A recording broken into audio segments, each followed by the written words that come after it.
What's up, guys? Gonna try to get this done quick. Got a lot of plays today. Huge college basketball slate. I have one play in each of the other sports too. Trying to narrow it down. I feel like I'm being selective. I don't know. I'm on a 4-day win streak now with a 3-0 night last night. Hell yeah. Milwaukee Bucks outright win as an underdog. Bowling Green outright win as an underdog. And Cornell, they were winning most of the game. I mean, they deserved to win the game. It was just kind of dicey at the end. The reffing was pretty bizarre in that game. It got down to a point where Cornell had a 3-point lead and possession with like 14 seconds left. So obviously Yale's going to have to intentionally foul. But what happens? Cornell gets called for an offensive foul, so they lose possession of it. Yale doesn't really do much with their offense, and they were shooting horribly all over the place. They were shooting horribly from three, horribly from the free throw line in the game. Much, much worse shooting team than Cornell. Yale got set up with like a bad three from the corner. There was no way they were going to hit that shot. I think the guy who took the shot was like 1 for 8 from three in the game.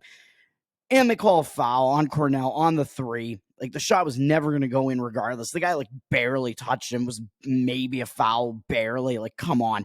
But then Yale was so bad at the free throw line. They missed the first one, hit the second one to cut it to 2. And I'm like, oh, God, because they need Cornell to win by 1.5. And if people tailed me on that one, they probably got Cornell 2 or 2.5. And I'm like, come on, man. This is so ridiculous. They should cash for everybody here. And it might not even happen.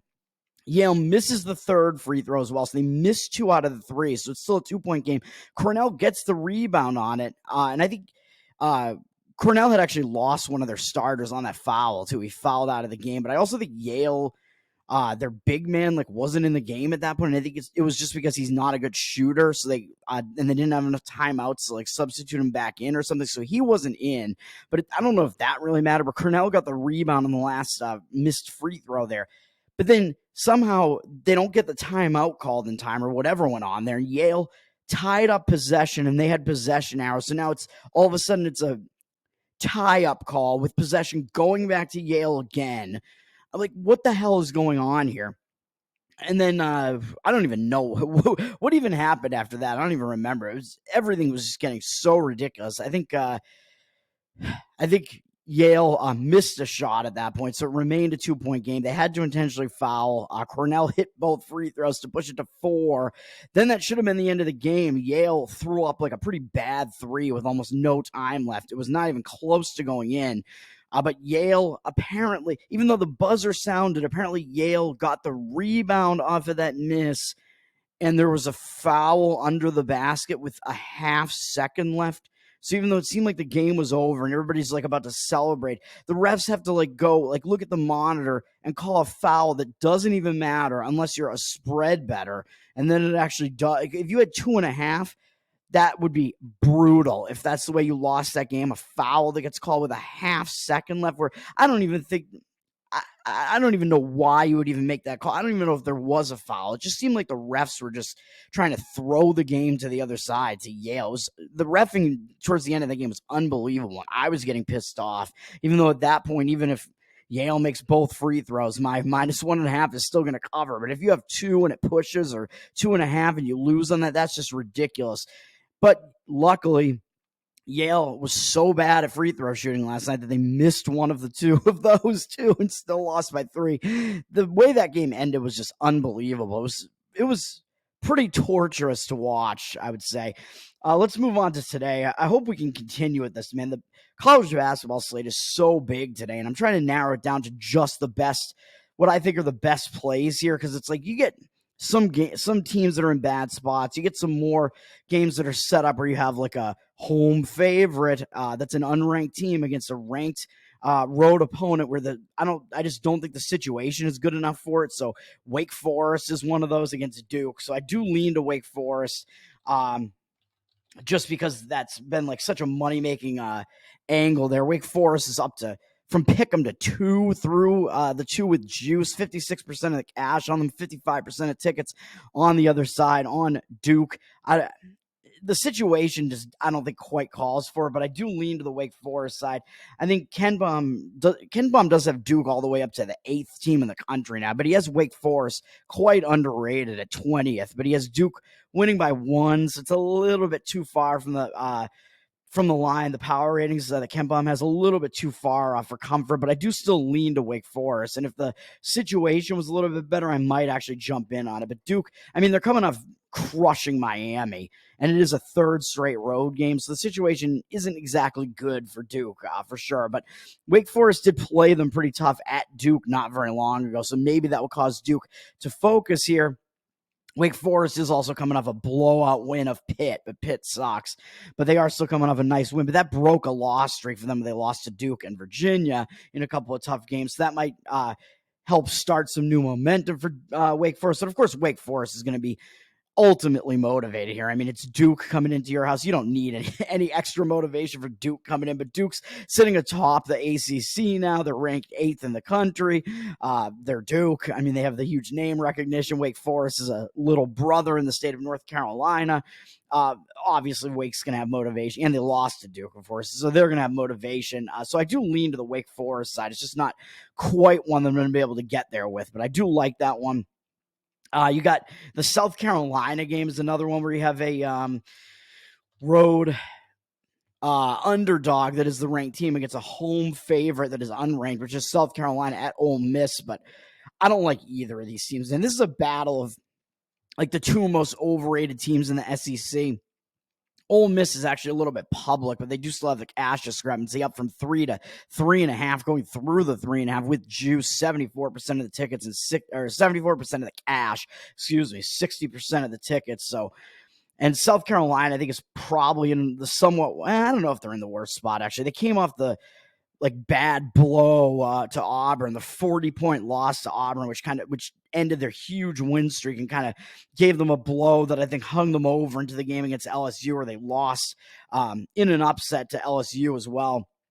So actually, I don't think they're actually in a bad spot here, really. They might be in a spot where they might bounce back, actually. So never mind that. Whereas Ole Miss is actually coming off a little bit of a tougher game, a rivalry game against Mississippi State. Mississippi State got revenge against them, but they lost by enough in that game that I don't think it would be a cause for a hangover here. It wasn't like a game where they almost won and it was close and it was a tight battle at the end. So there's not really a situation here that makes you want to get involved in this game, but you do have one of those unranked home favorites against a ranked road underdog in that game in Ole Miss. So, I mean, I guess the lean would be slightly to Ole Miss just for that reason, but that one I really don't see being great. And then North Carolina at Virginia is almost one of those. This is a game where I lean to Virginia.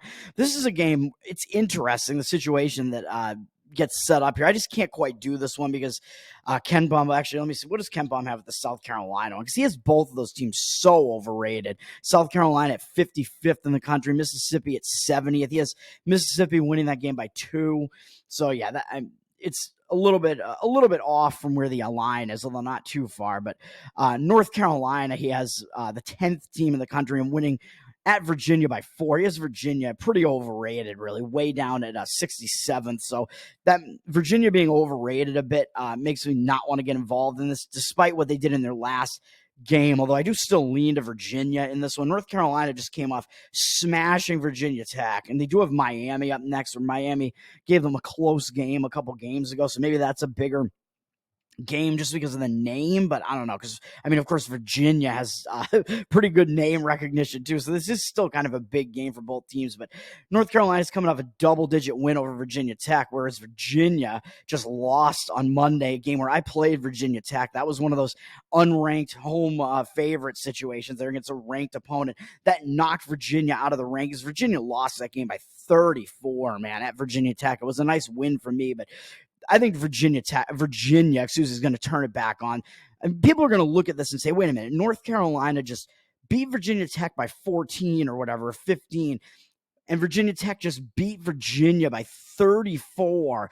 And now you're giving me North Carolina just laying 2.5 in this game. This is so easy. And North Carolina is the 10th ranked team in the country. Virginia's unranked. This is so easy to take North Carolina. So it does look way too easy to take North Carolina. They're up from 1.5 to 2.5. 69% of the tickets on them, 71% of the cash on the other side on Virginia. I lean to Virginia in that one for sure. It's kind of tempting to play some of these games, to be honest, but I'm not going to quite be able to do it with that one. I'm looking for the strongest situations that I see on the board, at least, but I do like those. I think that one's a decent spot, at least. Somewhat of a decent situation for Virginia.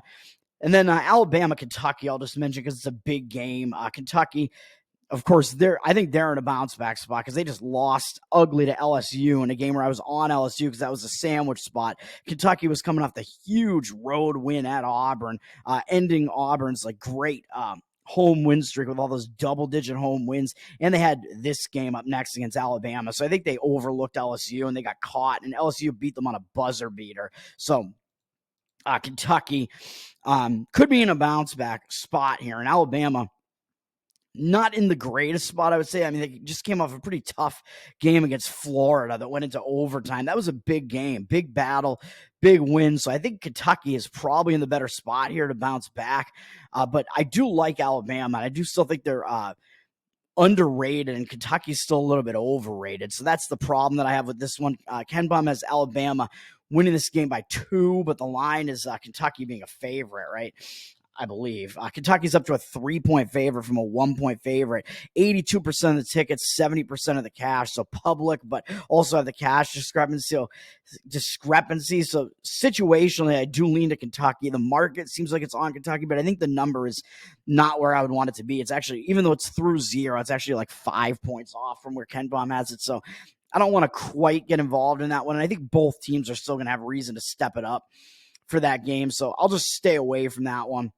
And then in the other side of that one, LSU, I mean, they got to be in a letdown spot coming off that game against Kentucky. They come off back-to-back wins against ranked teams, South Carolina, although South Carolina, very overrated. And then Kentucky, that's a big win. But like I said, they caught Kentucky in a really bad spot. Now they got Mississippi State coming into their house.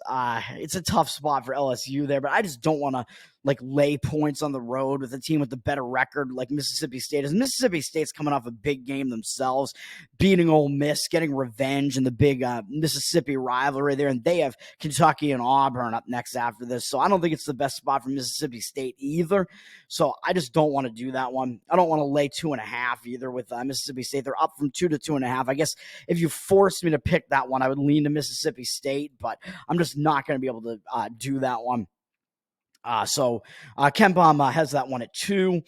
Let's see what else we got here. I don't know. Maybe those are all the other games I kind of wanted to mention. I don't like the spot Colorado State is in either. They're coming off a few big wins, big games in a row. They lost to San Diego State pretty badly, though, 3 games ago on the road, of course. Mountain West, a pretty home-heavy conference. Then they beat Utah State at home by 20 points. Then coming off that, they lost to New Mexico, and that was a close game that pretty much went to the wire, unfortunately for me, because New Mexico did have a bigger lead in that game. It was covering for a decent chunk of that game, but not covering by that much, and wound up not covering. Coming out of that game, I think it's a tough spot for Colorado State. Second straight road game, and they have Nevada up next, who's a bigger opponent too, and who beat Colorado State already. Colorado State already beat UNLV at home, but they only beat them by 3, so that gives me a little bit of pause because UNLV gave them a tough game and was winning for a lot of that game. So is Colorado State going to have reason to show up focused just because of that? I don't know. The line's at 1.5, so it does look pretty trappish to me. I don't see percentages on this, but it looks like it could be at a pick'em number as well. So it might have gone down from Colorado State down to a UNLV pick'em. Ken Baum, I'm sure, has Colorado State winning this game. He has UNLV ranked 50 ranking spots lower than them, or 55 or whatever. He has Colorado State by 2. And it's close, but it's not one that I quite want to get involved in. That one's kind of close to being a play.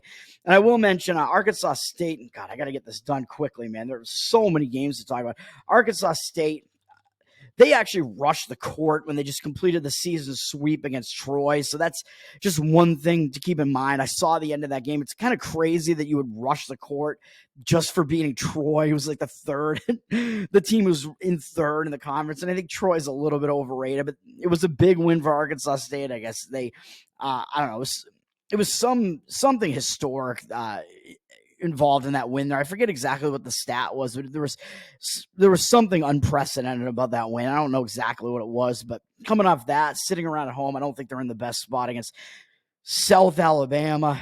This is their first. They just went on the road and beat South Alabama the game before then on the road too. So I would only lean to South Alabama in this game. It's a little bit of quick road reversal revenge for South Alabama here. South Alabama, they are coming off a blowout win over Southern Miss, which is a pretty decent win, though. I'm playing a second straight road game, so I don't know if I love that, but I would only lean to the South Alabama side there. Arkansas State up from 7.5 to 8. I think KenPom has the line around 8 or so. I forget what it was when I looked, but I think that's going to do it for all the games where I was just going to mention like certain leans. And then actually Southern Indiana somehow just upset Morehead State. And I don't even know what the line was in that game, but they were obviously a double-digit underdog in that game. And that is an absolutely absurd upset. Third straight road game for them. And now they're playing a fourth straight road game off of beating the team that is kind of like the dominant team in the Ohio Valley Conference. Morehead State beating them as a huge underdog, most likely. They're not in a good spot at all. They're going to Western Illinois. Western Illinois is only laying 6.5, and I think KenPom has this line at like 9, despite having Western Illinois as being a very lucky team. Like their record makes them look better than they actually are. They're not as good as we think that they are. And Western Illinois just lost to Morehead pretty badly by 21. So people might look at this and think, well, if Western Illinois lost by Morehead both times they played them this year, and if they lost twice to Morehead by double digits and Southern Indiana could beat them once, then how am I getting all these points with Southern Indiana? But I don't think the points are anywhere near enough. Southern Indiana's in like a letdown spot there. It's not a game I want to get involved in. I don't want to like muck it up in these lower conferences when we have what I think are stronger spots to get involved in here. But I don't like it. But yeah, I would only lean to the Western Illinois side in that one. Let me see what else we got. I think that's kind of everything I wanted to mention. Virginia Tech, I guess, is in a letdown spot as well because they just blasted Virginia. So how could they not be, really? And they're going to Pitt off of that monster win over Virginia. Pitt, I think both these teams are a little bit overrated, though. But Pitt, based on their record, I think they look better than they actually are. So that's kind of the problem I have with it. They have the much better looking record than Virginia Tech has. A Pitt coming off a real ugly loss, getting blown out at Wake Forest by 33 points. So you have Pitt, who's coming off a 33-point loss against Virginia Tech, coming off a 34-point win. So I would only lean to the Pitt side there, but Pitt is down from 3.5 to 3. So a little bit of line movement against them. KenPom has Pitt as the worst of the two teams, and only by 9 ranking spots, and does have them winning by 3. So that is the way I would lean in that one, just because of the situation, but not quite a game I want to get involved in, where I don't like to play teams that have the better record because it's almost a situation where you might think it almost looks too easy, despite what these teams are coming off of. So that's the other game I was just going to mention. Let's see. Getting to the actual games here. Man, running out of time here. I'm on 6 games here. First game is probably my favorite, and it's right up at noon, so I got to get this video out too. Indiana +4. Let's try to do this quick, man. Indiana, Penn State is up from 2.5 to 4, and I don't see the market percentages on this, but this is an awful spot for Penn State. And KenPom has Penn State down at the 94th ranked team in the country, although he has Indiana at 103, so he has both these teams ranked horribly. He's got Penn State winning this game by 5. It's not that far off from where the numbers, but I don't think the spot is good at all for Penn State. They already beat Indiana on the road. They went in and beat Indiana on February 3rd by 14 points. This is going to be a game where they might overlook Indiana for that reason, because they already beat them easily on the road. And if that wasn't enough, what are they coming off of? They just beat Illinois at home, and that was a whiteout game. The crowd was all wearing white, and Penn State was losing that game by 10, with 1 or 2 minutes left in the game. And I had the game on, and I was like, yeah, this game is over. And I kind of stopped paying attention to it. Then all of a sudden, Penn State was within a score, and I'm like, what is going on here?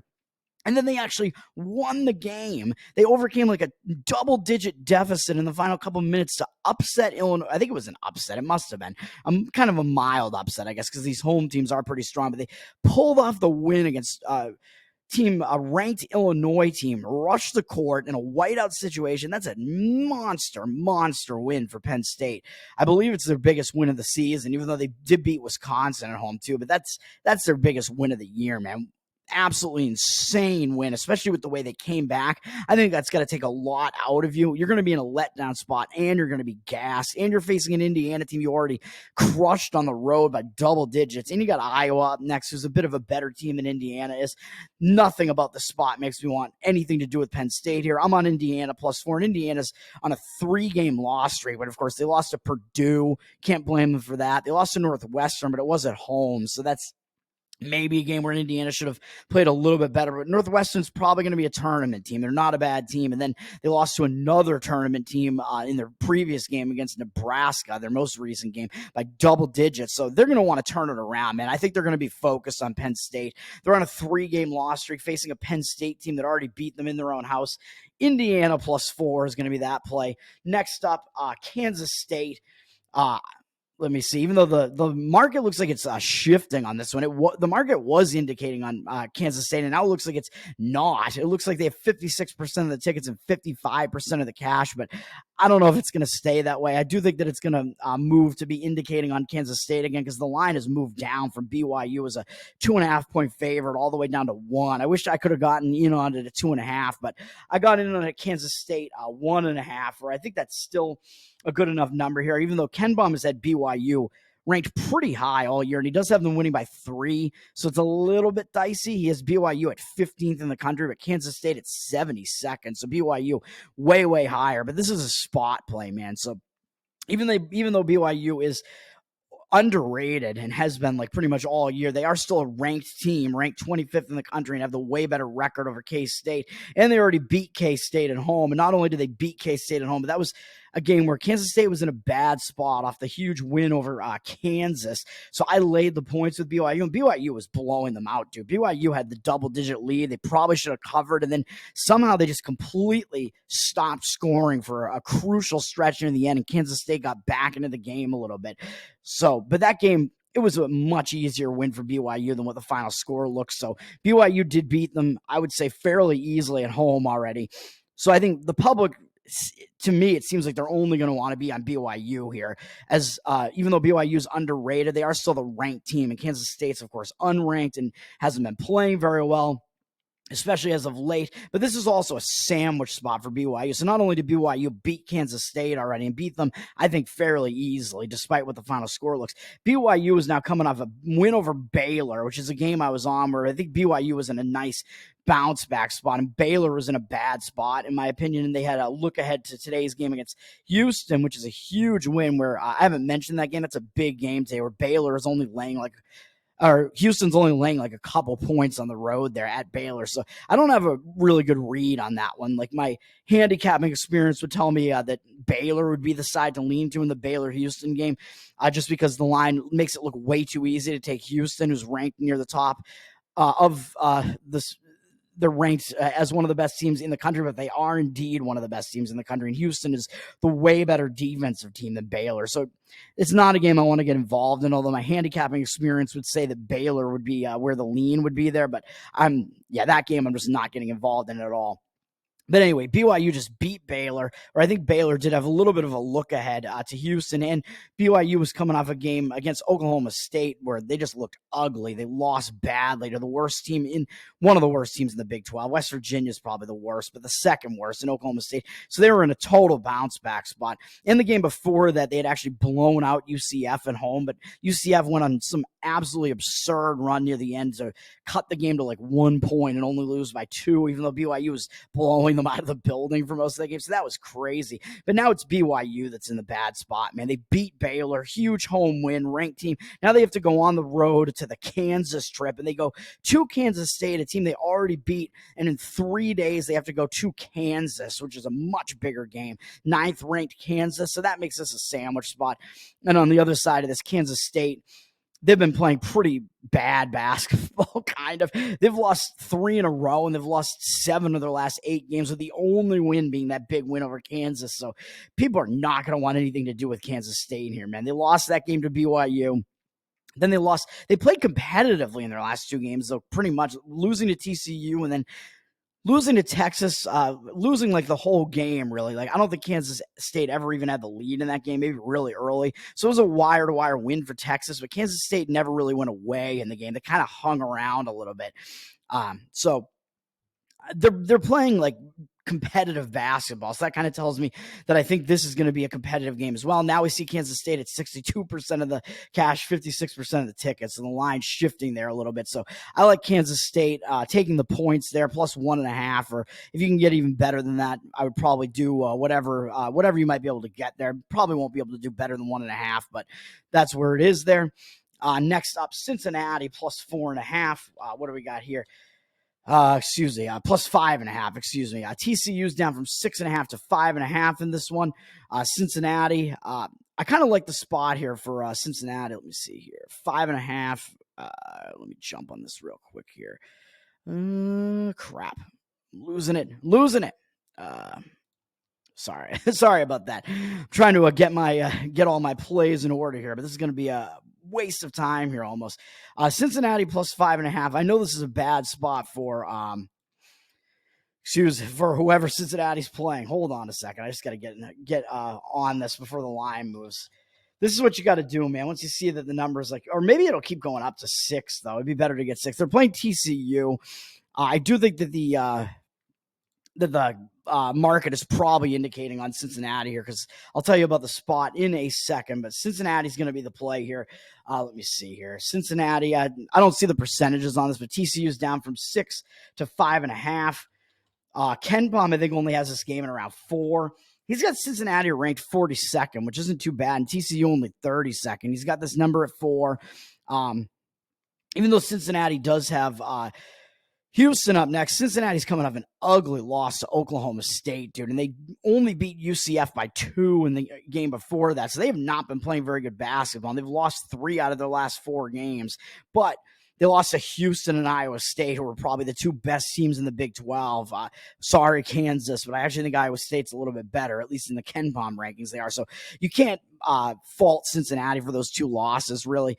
And then beating UCF by 2, that's pretty ugly, but then losing to Oklahoma State, real ugly. I think they just weren't totally paying attention. They had that game kind of sandwiched. I mean, they're coming off a big game, a couple of big games over Iowa State and Houston, man. So I think they got caught a little bit.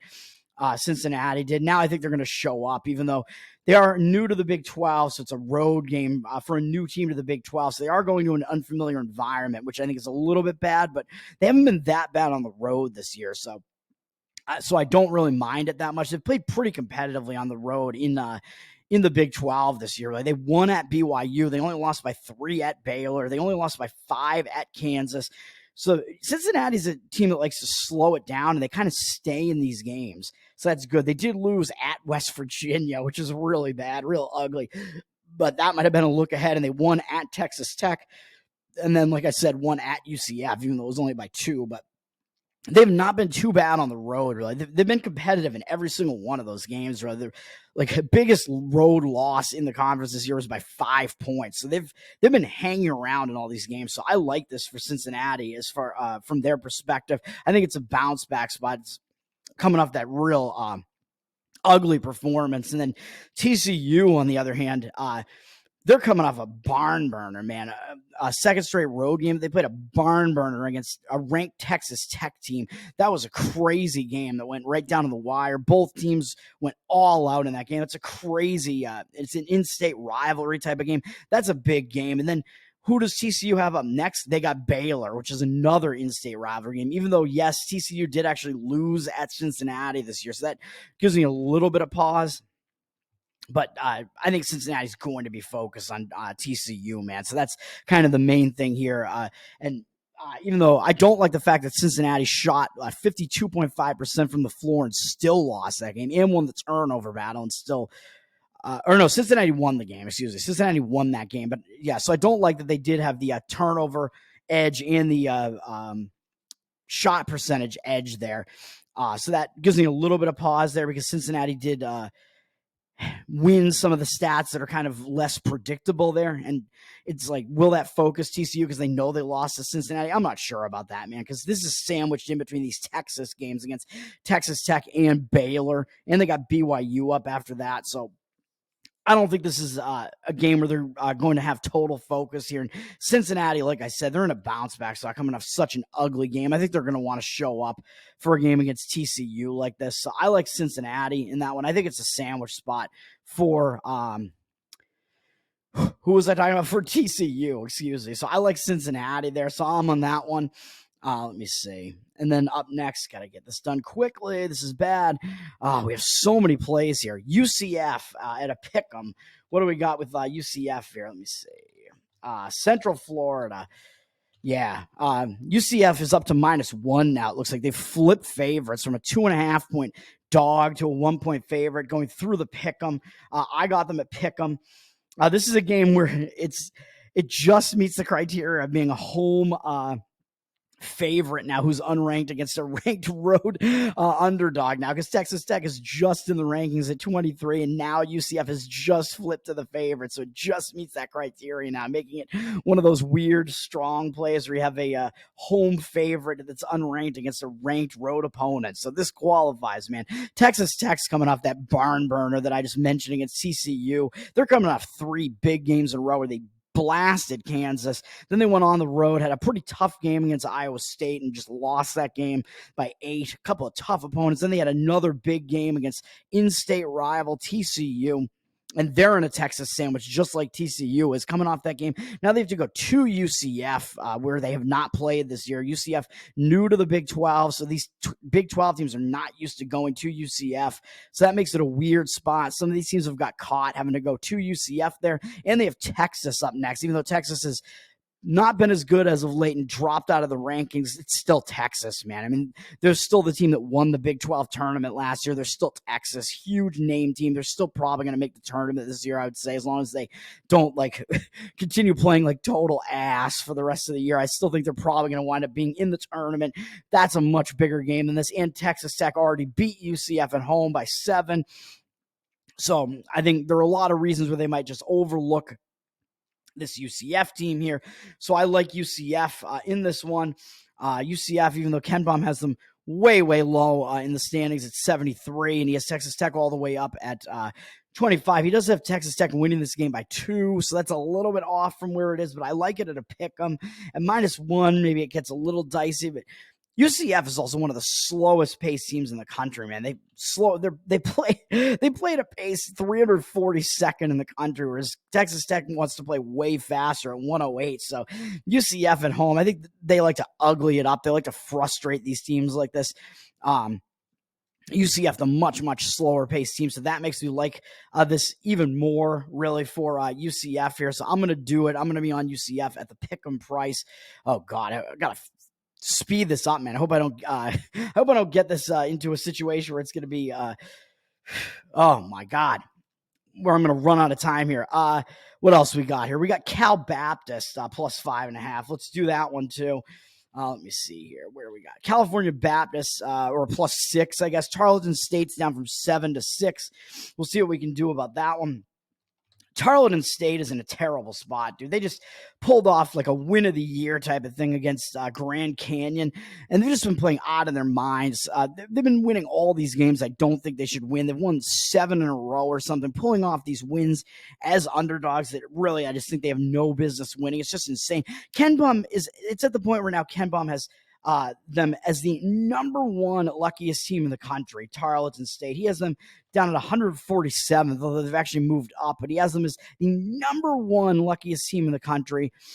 Let's see. He's got them at 277th tempo-wise. So I think both of these teams play a pretty slow tempo. He's got Cal Baptist actually 30 ranking spots lower, but Cal Baptist at only 294th in luck. So he has them as one of the bottom, like way in the bottom third of unluckiest teams in the country, with Tarleton being the absolute luckiest team in the country. So Tarleton with a misleadingly a good looking record is what that means as far as a Ken Baum is concerned. So Tarleton, yeah, they're just been playing out of their minds. I think this is where it meets ahead, where they're coming off such a massive win, beating the dominant team in the conference in Grand Canyon, and Cal Baptist coming in. Cal Baptist also plays a slower tempo than they do too, even though they both play slow.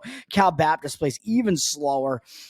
Cal Baptist, did they already lose? No, they beat Tarleton at home, actually.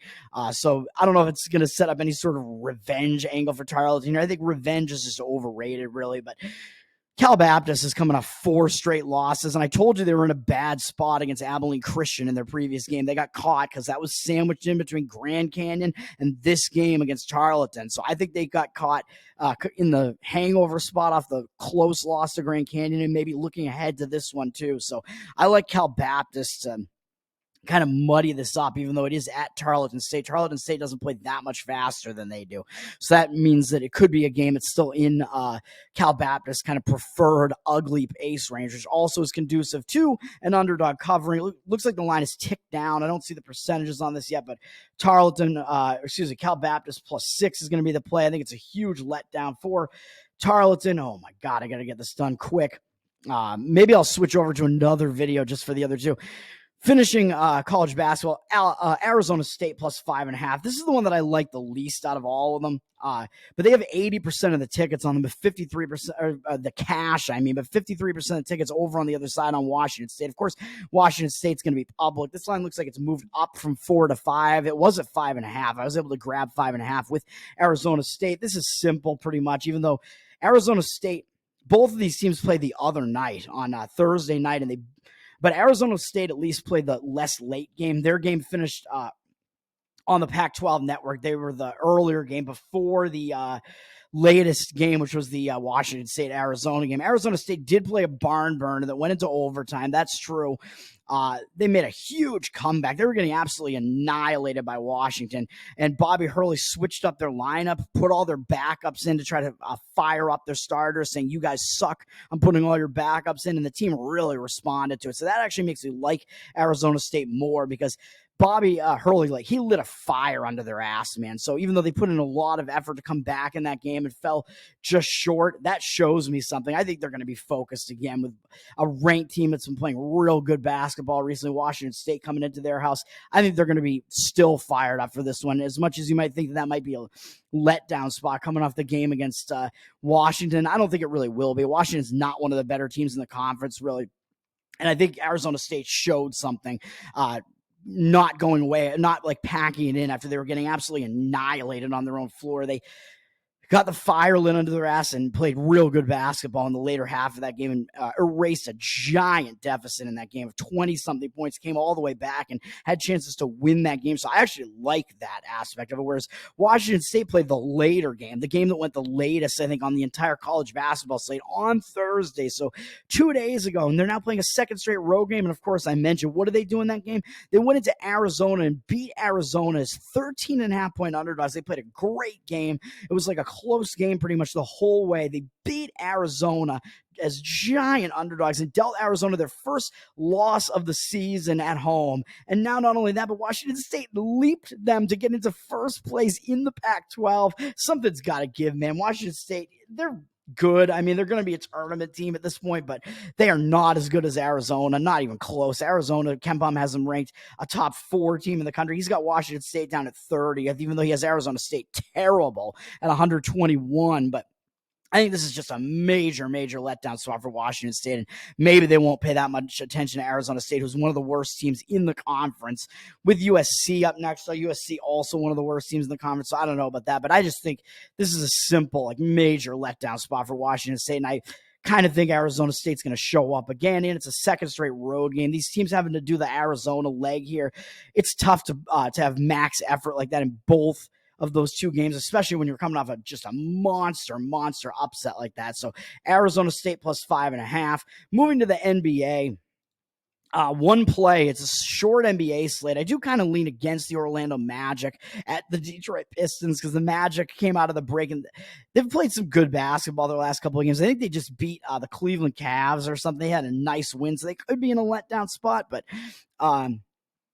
That's not the game I'm going to. They're actually down from 8.5 to 7.5, but they have 85% of the cash and 75% of the tickets. So it's or 76 actually. Not a game that I really want to be on the Pistons there, but I do slightly lean to the Pistons. But the game I'm actually interested in is playing the Brooklyn Nets before we lose more line value here. The T-Wolves have dropped from 9.5 through the 8.5 now down to like an 8 with juice. You might be able to get the 8.5 still out there. I mean, 7 is kind of the key number there. 7.5. It's 9.5, 8.5. Maybe not that much of a difference. Hopefully, T-Wolves have 85% of the tickets and 77% of the cash. So nobody's going to want anything to do with the Nets here, man. Of course, everybody knows the T-Wolves are the way better team. They're the public team. The cash discrepancy is less on them, and I see reverse line movement on them, which makes me like this even more. The market is in agreement with me. It looks like, at least for now.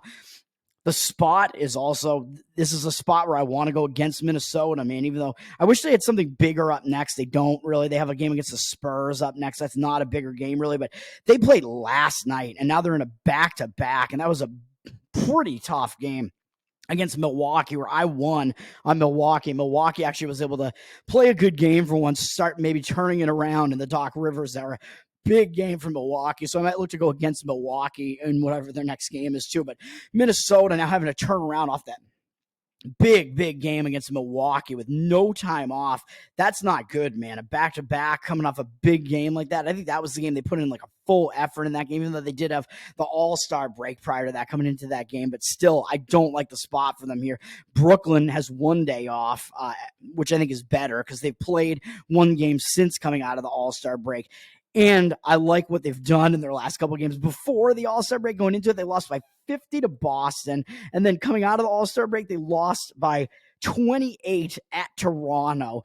So it's like nobody's going to want anything to do with Brooklyn here, man. They lost by 78 points in their last 2 games combined. Like, how would anybody want anything to do with the Brooklyn Nets here? They've been absolutely torched in those last 2 games, but it's just 2 games, man. Don't overreact to 2 games. And the game before the blowout loss to Boston, they played a decent game against Boston at home and only lost by 8. So, and of course, playing against Boston, I mean, Boston's one of the best teams in the NBA. So you can't blame them for losing, even though it was a horrible 50-point loss. And then Toronto's still kind of a tough place to play. So I think Brooklyn's going to show up focus here, man. They get one day off, whereas Minnesota doesn't. They are in a bounce back spot for sure. They're coming off 2 really that's a real embarrassing loss, losing to a not very good Toronto team that ugly. And Toronto doesn't have Siakam anymore either. I mean, that's just ugly. I think they're going to be focused on Minnesota. They only have Memphis up next, whereas Minnesota coming off a much tougher game with no rest on the back-to-back. Brooklyn Nets plus 8.5 is going to be the play. And then over in hockey, it's a much bigger hockey slate, but I've only narrowed it down to one play in hockey that I like. And looks like the market is against me on this one, but I like fading the Carolina Hurricanes here, man. I don't think it's a good spot for Carolina. They are the public team at least, but they're up from minus 125 to minus 131 with 58% of the tickets and 77% of the cash on. So I don't like the fact that the cash discrepancy is against me here, and the market is indicating against me here. I really don't like that, but I don't like the spot for Carolina. I mean, they're on a nice win streak that culminated in them beating got to get this video done real quick. That culminated in them beating Florida. That's a huge win against Florida, and beating them 1-0 in a tough battle. And in that stretch, they also beat Vegas 2 games before that. They came home from a 3-game road trip, didn't suffer the home distraction angle, and beat Chicago, had a couple days off, beat Florida. Now they're coming off that huge win over Florida.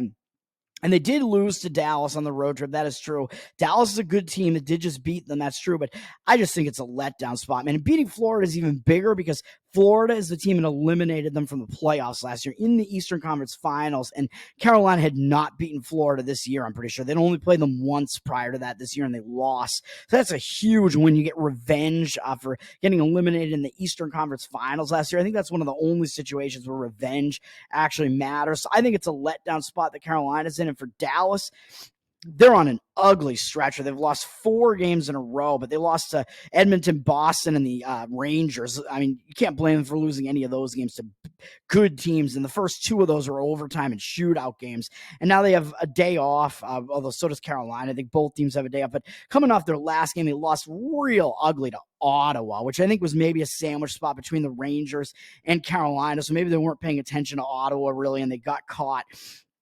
It was the third straight road game. This is a fourth straight road game, but it is the final game of the road trip, and I think they're going to want to salvage it, man. They're going to want to at least win one game on the road trip, so that's going to do it for me, man. That's all the plays today. So I think Dallas is in the bounce back spot. You can get Dallas at a plus 115, I think is the best you can do right now.